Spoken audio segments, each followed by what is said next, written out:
Welcome to She Owns the Show. My name is Eman Nasr and I'm here from beautiful Dubai Boat Show. Today is the first day. Are you ready to meet yacht expert, adventure seeker, and sea lover? Come with me.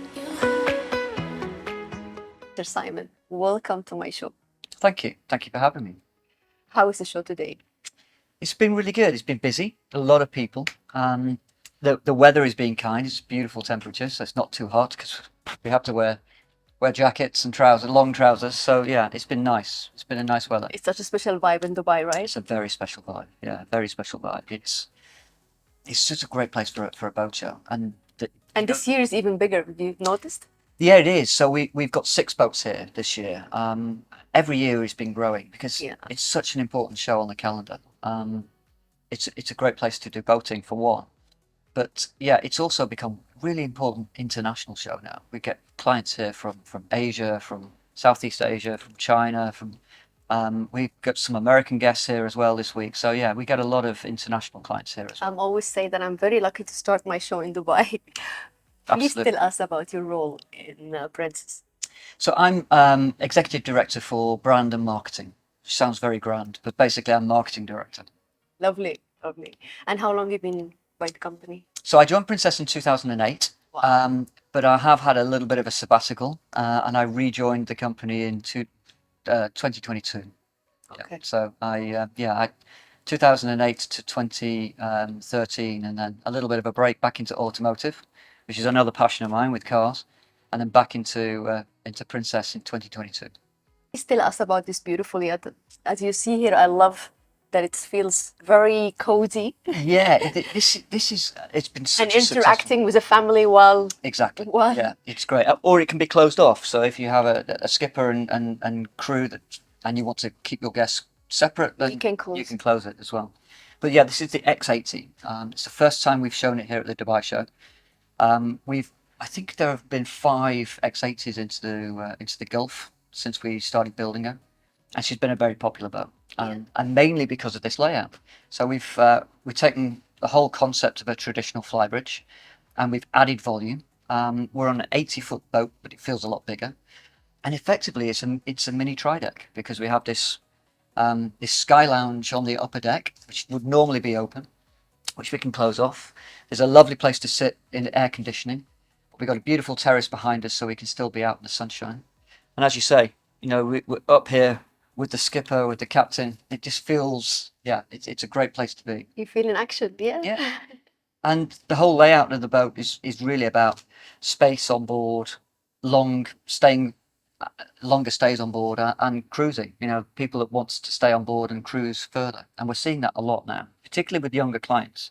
Did you notice the yacht industry growing since COVID and more people are considering buying yachts? Definitely. I think we've seen definitely a boom in sales, but also I think in the charter industry as well. I think more people are now realizing after COVID, there's no point in sitting on my money anymore. I may as well go and do the things I want to do. Yeah. And sailing and boating is one of those. So yeah, we've definitely seen an increase.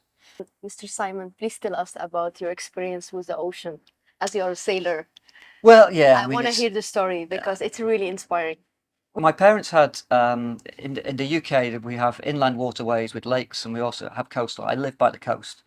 But when I was younger, I grew up in the middle of England, and we had a large lake, Windermere Lake, and most of my initial boating was there. So I learned to sail when I was about 5 on a little sailing dinghy. What a beautiful lifestyle that was. Yeah, absolutely. In regards to your parents, really, well done. Well, yeah, so weekends were spent on the water a lot. So from very early age, from about 5, I just grew up with boats and sailing, and then power boats and water skiing. So yeah, it's just been a popular pastime. And now I live by the sea, so it's a wonderful place to be. I've been in Devon now for 16 years, which is southwest of England, right on the coast. So yeah, I work with boats, and there are boats around me all the time. So sailing's a big part of a big part of being on the coast in Devon. I manifest to learn sailing this year, so let's see. Sailing, everyone is it. If you're not sailing, people are a little bit concerned about it because it looks quite complex. To be honest, it does, but I'm so passionate about it that I would like to try. All I would say, it does. Yeah, But if you learn to sail on a dinghy, on a small boat, um, then pretty much you can sail because the basic principles are the same.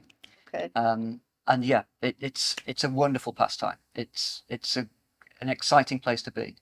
I mean, a lot of our owners will be at Princess. They tend to be sailors. You know, they tend to want to boaters and do their boating themselves. So a Princess owner will probably be a self driver rather than having a skipper. So that has a character to it. yeah, That is absolutely. amazing. And why you think that? Why Princess? I think because we've been building boats for almost 60 years now, and there's a little saying that we have internally that they're boats made by people who love boating for people who love boating. So there's a lot of people in our design department, in development, in production. You know, we live by the sea, so many people will be sailing and loving boating. We make very beautiful boats. Everything that you see, we build by hand in Plymouth, which is quite unusual in this industry. You know, from the soft furnishings to the cabinetry, we make in Plymouth. And where is the manufacturer? In Plymouth, which is the southwest of England. Okay. But yeah, we make very capable seaworthy boats. We just off the coast of the southwest of the UK is you get some big seas. There's the Bay of Biscay. We get some strong storms coming through there, and so we test these boats out in Plymouth. They have to be capable. And a lot of our owners tend to be, as I say, boaters themselves. So even up to this size, 80 feet, a lot of our owners will run this boat themselves rather than have a captain. And what's your advice for someone buying a boat for the first time? For the first time, it depends. From a sailor perspective and experience? Well, a lot will depend on what you want to do and where you want to do it, and whether it's going to be sail or power. But yeah, buying a power boat for the first time is quite an experience. I would say get some qualifications, even if you're not going to be comfortable running it yourself, getting a skipper. Understanding how the boat performs and understanding how to bring it into a marina, even if you're not going to be doing it yourselves, just getting that knowledge and that background is because it's a great thrill. It's great being on a boat, but actually being involved in running the boat and driving the boat, yeah, get some qualifications. And there's so many opportunities to do that. So many courses. Whether you're in the Gulf, whether you're in Europe, whether you're in America, yeah, get some training. I think is probably the best advice. And then it really depends on what you want to do. If you're looking for a day boat for day trips, for going out and just sitting in your favorite cove, to long range cruising, like a boat like this is designed for, and going off and seeing the world, which is a beautiful thing to do. So, what's your favorite place?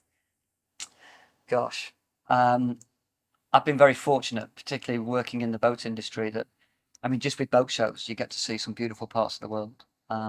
But from a boating experience, I think around Florida and out to the Bahamas has got to be quite special. Oh, Yeah. it was on my list. I still didn't do Yeah, it. well, it should. I just came from a Miami boat show, but I didn't have time to cross the Bahamas. Next time.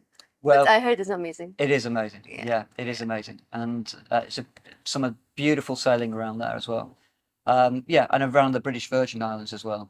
And if you are going to learn to sail, yeah, The place to be. yes, absolutely. Really. Beautiful, clean water, and line of sight navigation. One of the most things that people get frightened of is navigation. So, but actually, once you understand that, there's very little to be scared about. I will keep this in mind. Mr. Simon, I'm really happy having you on my show. For me, it's very special to meet someone that's real sea lover, and you started very early and you continue your passion and your career. It makes my heart melt. So thank you so much for your time, and thank you for being on my show. It's my pleasure. Thank you very much for the time.